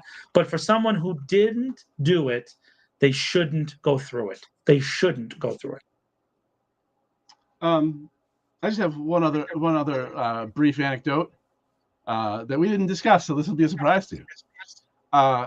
So it was announced this week that the owner of the Worcester Rail is Cliff Rucker. He has a foundation with his wife, and they made a charitable donation to the Worcester Guardian, which is a nonprofit organization. That's fine. I have thoughts on the Guardian, but I also know some people there. Charlene worked with This Week in Worcester at one point. She's the editor over there. Wonderful person. I'm glad that she's gonna, that this will help her continue to do that work. Not really about either of those people. And it's a legitimate donation. That's fine. All fine with all that. However, on the Hank Stoltz show this week, Mr. Irrelevant, Steve Quist, called in and went on this. This is now a person who sometimes, I guess, considers himself a journalist. He said that a couple times, I think. Yeah. Went on just a tongue bathing of the Ruckers on how wonderful they are, how they've transformed this city, and some of that may be true. I mean, the guy spent a ton of money here. This is not about Mr. Rucker at all. Steve's also an employee of the Ruckers. The thing is, one thing that he did not disclose while he was giving his just passionate speech about how wonderful these people are is that he's employed by one of the men's companies. And this is a guy who calls me a liar. Just saying. Yeah. No conflict of interest to see there. No.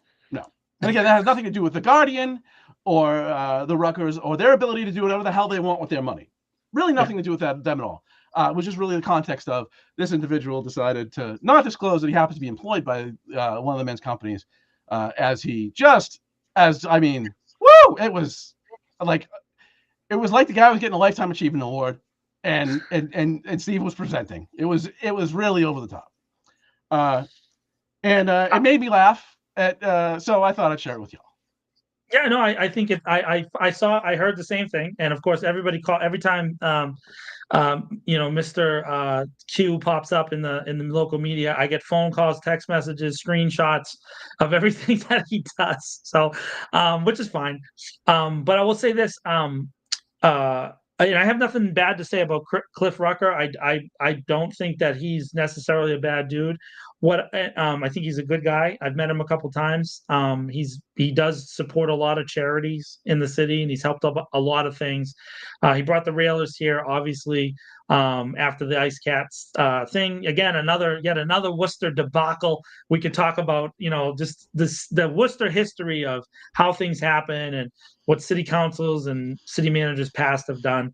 But anyways, it doesn't really matter. What does matter is that independent local journalism is supposed to be independent. And it's really difficult when a major component of the Chamber of Commerce is giving money to an organization that's associated with the Chamber of Commerce. I feel like it puts Charlene, by the way, let me speak about Charlene Arsenault. Charlene's a great reporter. And I don't know that there's anybody who could say that she's dishonest.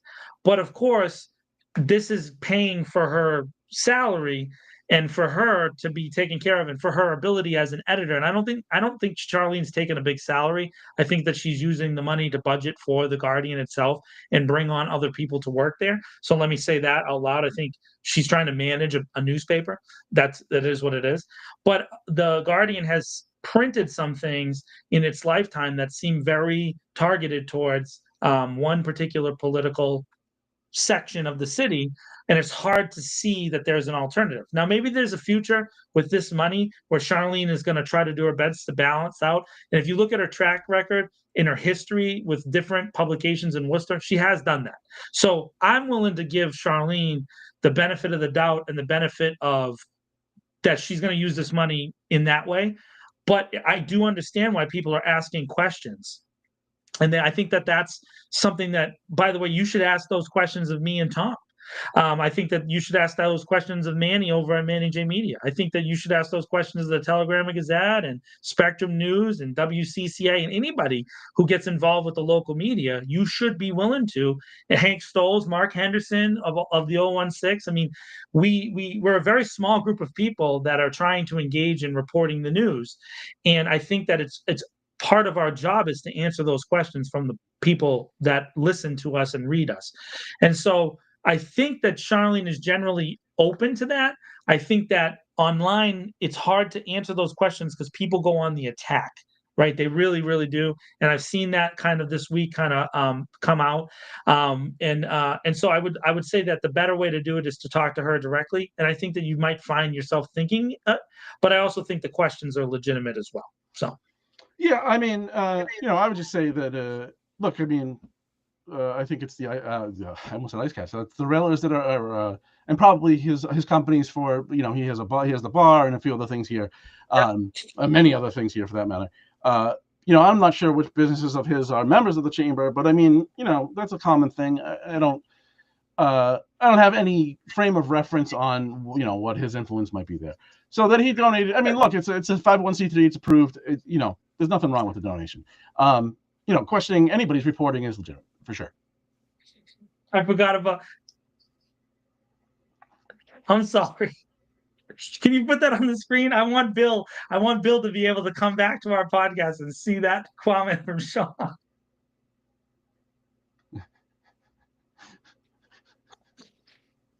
I will never forget Bill Shaver. For the kids. Yeah. For the kids. This is the best comment ever. Oh my goodness. Oh, Bill and Chris getting their money from the Sultans over there.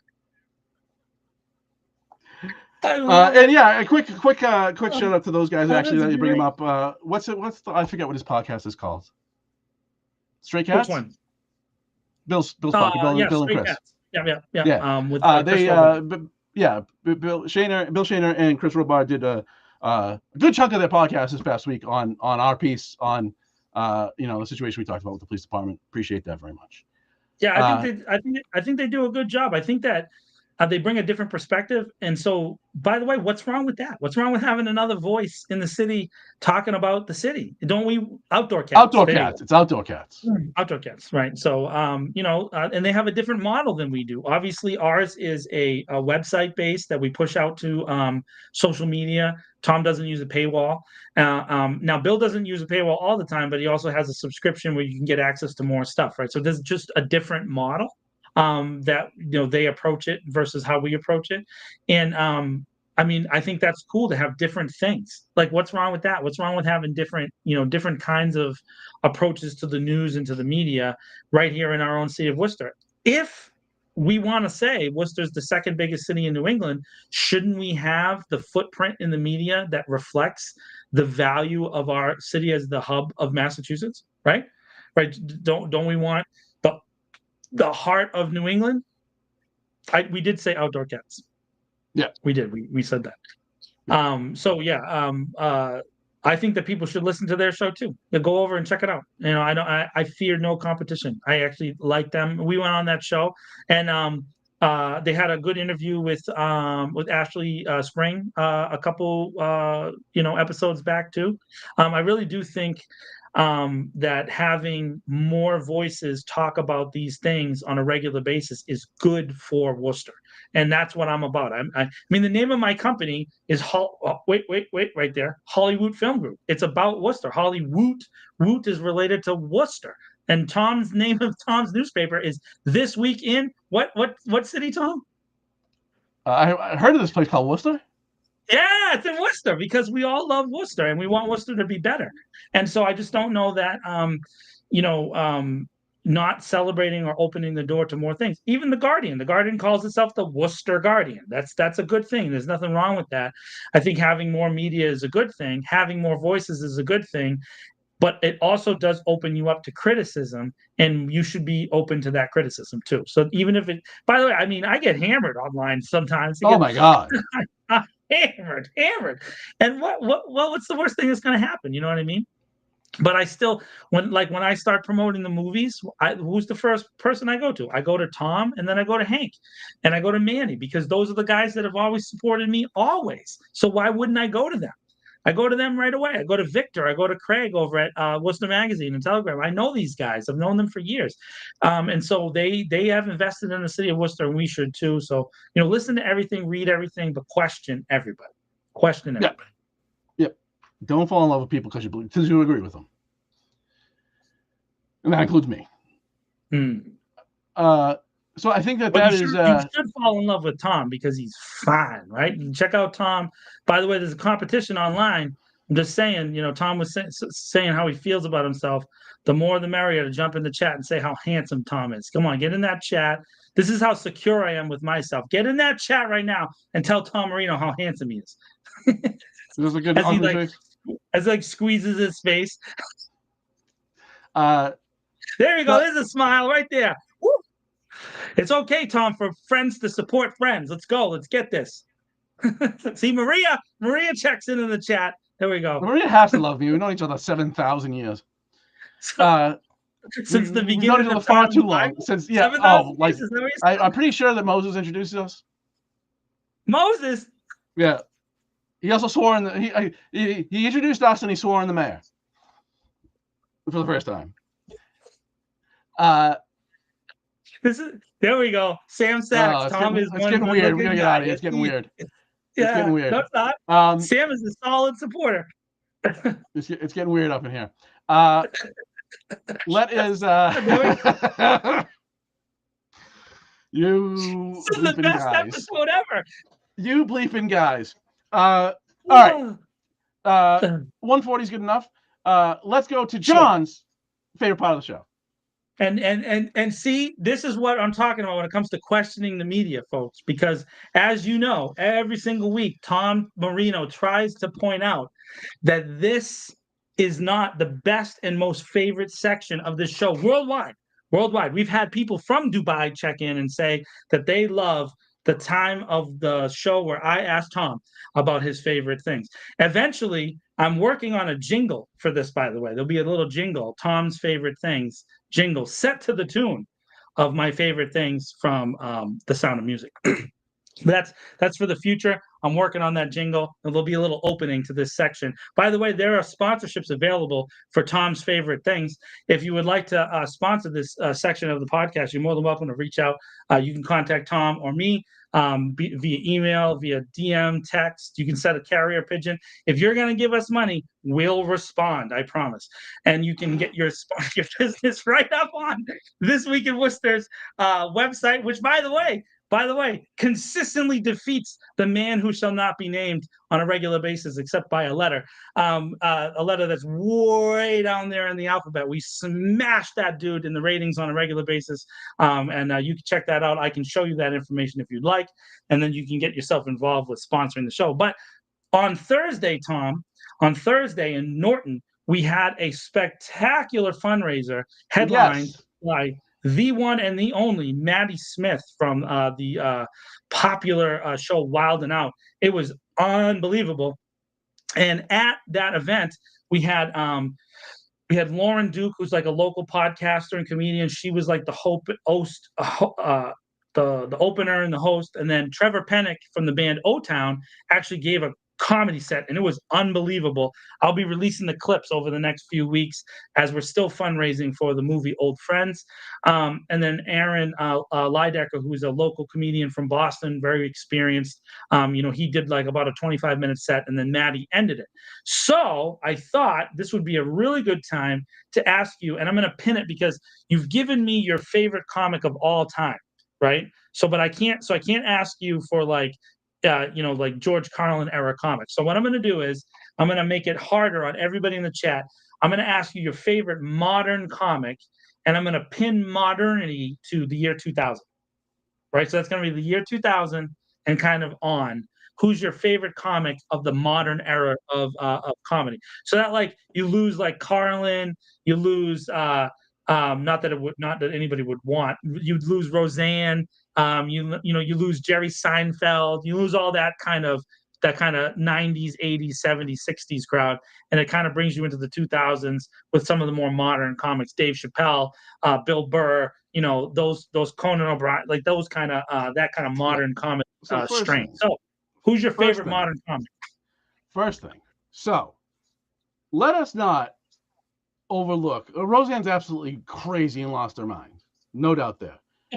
But let's not forget that this woman was groundbreaking when she hit the comedy scene. Groundbreaking. I'm not anti-Roseanne. I'm not anti. I mean, her dropping racist tweets right when she had the highest rated show in the world was probably a really stupid move, right? Really stupid. Other than that, oh no, she's lost her mind. She's crazy. She's crazy. Crazy.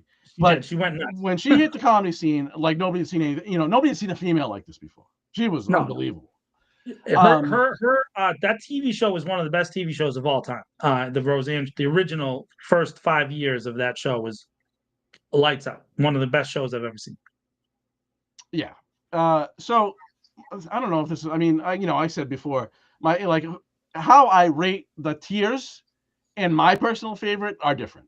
My personal favorite, and you can say if this is too, because he's been around a long time, but I think he was doing comedy before 2000. Louis Black is my favorite of all time. Yeah, he's probably in the older group. Yeah. He's great. He just finished up his last tour. I think he's no longer touring. I mean, there's so many. I mean, Chappelle's an easy one. Is Chris Rock too old? I mean, Chris Rock's, I think, probably the greatest living comedian. It's a hard thing to do modern comics because Chris Rock's probably too old. Adam Sandler's probably too old. But yeah, I would say Chappelle is definitely too old. Yeah. Okay. Oh God, I'm gonna forget his. I'm a big fan of Jimmy Carr, British Jimmy comedian. Carr is hilarious. I mean, and unafraid on a level that's probably too much sometimes. Um, there's also oh God, he's on oh, he's huge now. Schultz. I like Schultz. Leans a little right, I guess some people think, but I mean, his last special was from front to back. He opened with like an anecdote, and the punchline to the anecdote was the last thing in the special, and everything in between was one subject: his kind of voyage on trying to have a baby with his wife, and it's goddamn brilliant. It was so good. So I mean, he's up there. Akash Singh does his one of his co-hosts on his podcast. He's an incredible crowd work guy. He's got so many clips. There's so many clips of him on YouTube. He's an Indian guy, obviously, by his name. Where he's just like, we'll see an Indian couple and we'll just know everything all about them, like through like stereotypes from his parents and whatnot, right? Like that he learned from his parents about Indian people, and he's hysterical. There's a lot of good comedy out there right now. If I had to go with taking the guys we took out, I mean, I guess off cuff, I'm probably forgetting people that I'd want to mention, but I'm a big fan of Jimmy Carr lately. Jimmy Carr's pretty good. So I would say that right now. So I definitely like Maddie. That's why I booked Maddie, because Maddie's and nobody knows it because they all know her from the show. They only know her on stage is fantastic. She's fantastic on stage. She's fantastic, and when you guys get to see the clips of her show, she's unbelievable. And the best thing about it is that it was in Norton, so it wasn't her typical crowd. She tends to get a younger, kind of like 20-somethings kind of crowd. And so she had some older folks, and she went right at them. It's pretty good when a comic decides, I'm going to go right at the crowd that I have. So she was pretty good. And if you check out her, she has a podcast called The Madhouse, which is really, really, really good, which is why Tommy Dwyer and I are working with her to potentially be in a couple of local movies. And we're working through that kind of stuff right now. So Maddie will probably be up in Worcester more often in the future. But I would say my favorite current comic that's kind of like modern touring comic is Jay Farrow. Used to be on Saturday Night Live, does a lot of impressions. He is, to me, like I saw one show and I laughed. He did an hour and 20 minutes, which is a long show, and he made me. He had a host that was on for like 5 minutes, and that was it. And it was a 2-hour show, an hour and 20, almost hour and a half. And this guy held the room for the whole time, and I did not stop laughing for the whole time. In fact, he made fun of me at one point. I was like 5 rows back, and he made sure to point out, he's like, the white dude with the beard is not stop laughing the whole time. I love that guy because he just is funny, because he uses his impressions to kind of connect. Like the history of comedy is kind of his bit, and I really think it's really good. And he makes fun of a lot of the modern comics. Like he does Bill Burr, he does Tony Tony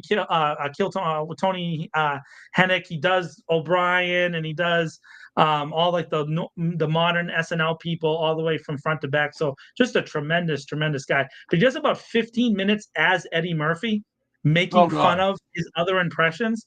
And I'm sorry, but it is so, I like almost peed myself. It's that funny. So go check that out. And also, I love comics who do that kind of complicated, connection of their full set. And so I enjoy that kind of storytelling comedy. So he's probably my favorite right now is Jay Farrow, and then of course Maddie. And if I don't say Maddie, she'll probably kill me because how am I going to get her to be in a movie up here if I don't tell everybody to go check out her stuff? So go check out Maddie Smith, Aaron Lidecker, Lauren Duke, and Trevor Pennick, who, by the way, he turned in a 15-minute set. And this dude is funny, man. So, it's crazy to see him act in a movie that I produced just a few weeks ago, and then him come up and do a 15. And that came from a conversation. We were like, hey, we're going to do a comedy fundraiser. And he goes, I could do some. And I was like, okay. So he threw him in, and he did a great set. He did a great set. I know some of the jokes people are going to have a hard time with because that's just the nature of comedy. But I prefer using comedy as a way to talk about like difficult and serious issues. And I think that comics have a really important place in our society. And I think many people have turned to Jon Stewart over the past 15 years to try to make sense of the universe. And a lot of the comics that come out of the Jon Stewart kind of fold, the Daily Show area, have been speaking truth to power for a long, long time. And so I think that that's a good thing to do. And I also don't want This Week in Worcester to always be a sad podcast. It just happens to be that we have to deal with like tough issues week after week after week in our little city that could. So it's good to laugh. I just want Laughter's a good thing. I want to read off some of the suggestions or the people's picks in a second. Pete Davidson, who's on Saturday Night Live, also very good on stage. Like, will make you uncomfortable in a way that makes you a little antsy. Yeah, and I like it. I guess it's a taste thing. But just going back, Jimmy Carr did a roast of, I forget who, one of the Comedy Central roasts, and there was some jokes prior to him about Pete Davidson's dad who died on 9/11. And he said, Jimmy Carr said, I think it's terrible that people are taking shots at the sacrifice, the great sacrifice of Pete's dad on 9/11. This is not the roast of Pete Davidson's father. That was in 2001. It was a rough joke. Woof. Jimmy Woof. Carr does not mess around, dude. Oh, it's so good. Yeah. And nobody was laughing harder than Pete Davidson. I think is a little ill mentally because he laughed harder than anybody on the stage. What's the girl who does the roasts who ended up hosting like the Golden Globes? Oh, she did the Brady thing and she killed. Yeah. I forget her name. Anybody? I can't remember. Yeah. Something. I mean, she's a great roast. It's just interesting to see a comic like that, which is more like a hard-edged comic, end up being on a show like the Golden Globes to show how much our society has changed. Just in because for example, George Carlin never hosted one of those shows because Nikki Glaser, yeah. And so, but I'm just saying, like George Carlin was that edgy kind of push the edge envelope comic back in the day, and they never let him host anything like that. Right. And so now we have comics who kind of go at people hard, who are hosting those events. So I think that's good for society, by the way. And I'm not talking about Ricky Gervais, who's one of the greatest hypocrites in the history of the universe. Can't stand that guy. Mean comics. Yeah, I cannot stand. Ricky it's like Gervais. cathartic when he did the Golden Globes, though. Oh, it's cathartic when he did the Golden Globes. He's just but it was fake. But it was fake, though. It was fake. I hate that. Like he was doing it because they wrote it, and then he went to the parties with them afterwards. That's annoying. I don't like that. If you're gonna do that, be the guy who's against them for real. I like it. But I don't like the holier than thou nonsense that he does. I can't stand it. Some of the suggestions from other people. Guy Torrey. Mitch Hedberg, which is legit, but I would think he would probably be in that older generation. You think? Yeah. Mitch is probably a little too back in the day. Is it Adam Freeland? Adam Freeland, another guy. Newer. The Wayans brothers, I would think that they're probably in the older same generation category, but fair enough. Yeah. Jim Gaffigan, also I think probably, but also hilarious. John Mulaney, got a Bill Burr. I mean, I think Burr is hysterical. He's just so Massachusetts and angry. I don't know how you could not like him and live here because I mean he's like every dude you know, but funnier. He is not. He's like every dude you know, but has punchlines. Trevor Noah is a good one. A couple Trevor Noahs here. Michael Che, Colin Jost. Colin Jost's not really a stand-up guy. I don't even know who it is, honestly. Che does. I know who Che is. Yeah. Mark Maron, Maron rather, and Nikki Glaser were those from folks in the chat. Yeah. And there's another guy on Weekend Update I like too, Jonathan something, the kid with the dreads. I forget his name, but he's funny too. There was a Conan here. Yeah, Conan's definitely that kind of older generation. He just did that Conan, shit. But he doesn't steam it because he doesn't do stand-up so much. He's not really a stand-up guy, but just a guy who wrote very, very well, and that's why everybody hired him. And he wrote for Letterman, he wrote for SNL, he wrote for Leno for years, which is why when Leno screwed him over, it was hilarious because Conan was writing all of Leno's jokes. So it's like there's so much history with the comics and who writes for who and all that Yeah. other stuff. Yeah. Yeah. Yeah. So I find them. I will say that I don't like the ones who don't give credit to their writers. When they have writers, I've never been a Jimmy Kimmel guy because he doesn't give credit to his writers. But again, that's another. Jimmy's not a stand-up though. No, he's not. But again, he tells this. He tells written jokes, and so Yeah. I see. That's the thing about Johnny Carson that was always good. Johnny Carson gave credit to his writers. Letterman gave credit to his writers. Leno, Kimmel, they never did, and I find that annoying. I like the ones that either write for themselves or they give credit. Jimmy Fallon.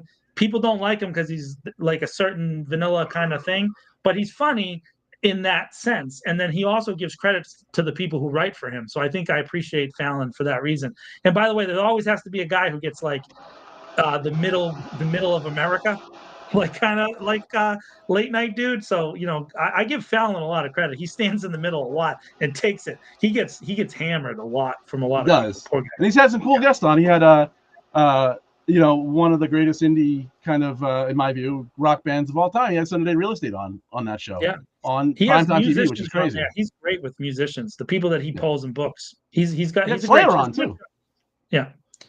I just when you said Fallon though, I thought of one of the great, in my view, one of the greatest comedians ever, Don Rickles, the old roast comedian. He was old. I mean, he was, you could see he was starting to become, older and starting to get frail. And he was on Fallon's show, and he said, I've known you a long time. I think you're a wonderful talent. I know you as a wonderful impressionist. I think you're a great impressionist. And I just want you to know, from the bottom of my heart, I never liked you. Don Rickles, man, the great roast of all time. The Clint Eastwood roast is the best thing of all. It's the best fun. Oh, Clint, go back to sleep. He did, and it's an incredible piece of film. Rickles did the inauguration of Reagan, and was killing people. So that's the thing about comics, man. They can go anywhere sometimes, and when you get that's when I like politicians who can handle a joke. That's part of the reason with Trump, he can't handle a joke. He can't take someone making fun of him. He gets so mad. And so that's just, take a joke, dude. Hillary Clinton went on SNL and let them rip her with what's her name? Kate McKinnon as her right across from her, shattering her. It was crazy. And I was like, by the way, up until that point, I never liked Hillary Clinton. I didn't. But when she went on SNL and let Kate McKinnon rip her to her face, I was like, that's great. That's hilarious. You know what I mean? That gives, you give an opportunity to someone to make fun of you. I love it. Or Rickles and De Niro, yeah. She's the Antichrist. Yeah. She's the Antichrist. Somebody mentioned Rickles, outtakes from Rickles and De Niro in Casino. Shawnee did, also great. There was something, I don't know what the event was. I've only seen a clip of it, but he says Bob's here, pointing at De Niro. Bob, one of the greatest. Great to see him here. He looks great. One of the greatest comedians one of the greatest actors of our time. Just ask him; he'll tell you. Oh yeah, absolutely. Hey, real quick, if for a second, I did see the movie Thunderbolts, the Marvel movie. I know not everybody's a big fan of the Marvel movies, but it's really good. I actually liked it. Kind of hits on mental health and addiction, which you didn't expect in a Marvel movie. So check out Thunderbolts if you haven't seen it yet. It was very strange to see that happen, in the movies. I'm trying to eventually build up the This Week in Worcester movie review section as well. Hey, by the way, people in the chat, we are looking for people to write for the thing. The only thing you have to subject yourself is to critical editorial review by Mr. Tom Marino. So as long as you're willing to deal with that, you have a chance to write for a local online paper. We're looking for voices of local people to give their perspective. So reach out to us if you want to write something for the paper. Yeah, for sure. If you just have something you'd like to write about, you're welcome. If you're trying to, as you can tell from the sponsor begging, that we don't make any money. But it's a good place to, if you're trying to build a portfolio of stuff that's been published, and your stuff will be there, in perpetuity. this is a good place to do that. If you're looking to make some extra cash, this is not the place. Not yet. Give me time. So yeah, reach out. Be happy to talk to you. Do you have anything else? Or what? I don't. We're gonna retake the city council meeting on Tuesday with a bunch of nothing on the agenda besides the budget. We gotta get searched on our way in, right? Don't we gotta get like beeped and searched? And I don't know what's going on. Is that in this week or the week after? I don't know when it happens. I don't even like. Now it's like, why even go there? So I made up a press pass, and I'm gonna make one for Tommy, so Tommy can have official This Week in Worcester press pass, and walk in there. Eventually, I'm assuming they're gonna have to have like a policy to verify who's press and who's not. You know what I mean? So. Yeah, I just want the garage parking that like the other newspaper, like the big media companies get. That's all. I just want that privilege. So I mean, there is that. I don't know how much. I don't know what's going to happen there with that, because if that continues afterwards, I think that would then open them up to significant and serious litigation. So we'll see. We'll see what happens. It looks like there's reserve parking, and they're also going to put parking in front of City Hall on the thing. They started to cut a curb the other day. I saw them cutting a curb. So I don't know what that. Well, I don't know. I don't understand that at all. So we'll see how that goes. Oh, I did real quickly. I don't have much commentary on it, but the city manager's statement and the mayor's, I think the mayor kind of echoed the city manager about this isn't going to be tolerated anymore. Yeah, good luck with that. That's all I can say about that. I think that's going to add. That just adds to the angst that people feel, and all you're going to do is put pressure on it to happen again and again. I think that it probably would have been the end of that with that specific group of protesters if the city manager hadn't released that statement. So now he's challenging them. Now he challenged a group, and I think he added people that might not have necessarily associated themselves with that group to that group, and he might have expanded the base for people who want to do that kind of stuff. And so, I would say this again. I'm This Week in Worcester is in contact with the leaders of a couple of these groups, and I would say that their motives are super peaceful, and they're based on this concept of ice out of Worcester. Now, I understand that the rhetoric at the end didn't sound like that because they were upset and frustrated, but you have to let people express themselves and say what they need to say. Often, if you want to get to actual dialogue first, you have to let them talk, even if you don't agree with them. Yeah, and to get because people say curse words, again. So look, if there's a different motive, if it's racist, sexist, etc. That's one thing. That's in my view, not necessary and probably takes away from your point. But because people said the F word in a chant, I don't think we got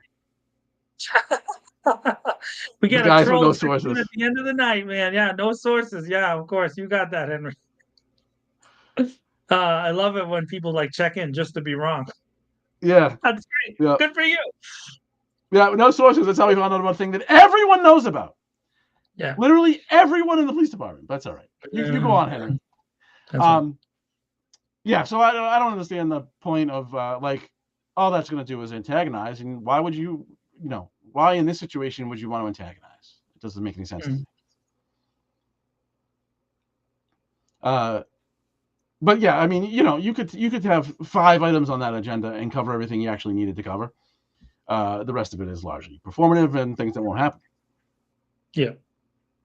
And also there's a group of the traffic and parking stuff that'll be done in all 20 of them or whatever there is there. That'll be done in one vote. It's not we had 40 items. Come on.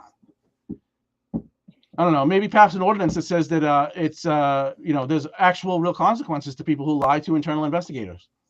Maybe pass an ordinance. Maybe create a framework for that. Or maybe lie actually on do what you're there for. Yeah, and maybe actually do what you're there for. Pass a goddamn law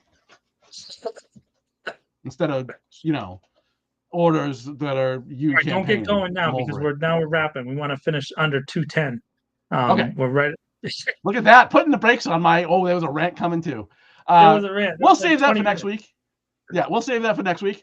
Thank you all for participating, joining, listening. watching, etc. We will try to screw We're it up grateful less to next everybody week. who watches, including the ones that troll us. Thank you for checking in. We appreciate the click. Thanks, Henry.